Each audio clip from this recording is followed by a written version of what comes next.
May gitisang daang pulis mula sa National Capital Region Police Office at Quezon City Police District ang nananatiling naka-standby dito sa Welcome Rotonda, Quezon City upang tiyakin ang seguridad at kaayusan matapos ang isinagawang kilos protesta kaunay ng pagdiriwang ng Labor Day.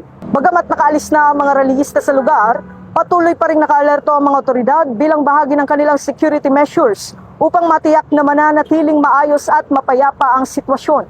Ayon sa mga pulis, nananatiling payapa ang kalagayan sa Welcome Rotonda at wala namang naitalang anumang insidente habang isinasagawa ang pagtitipon ng mga manggagawa.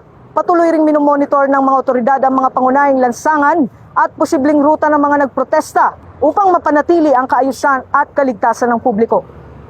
Mula rito sa Welcome Rotonda, Quezon City, ako ang inyong PNN correspondent, Patrolman Don Brosas, alagad ng batas, taga-taguyod ng Balitang Pulis.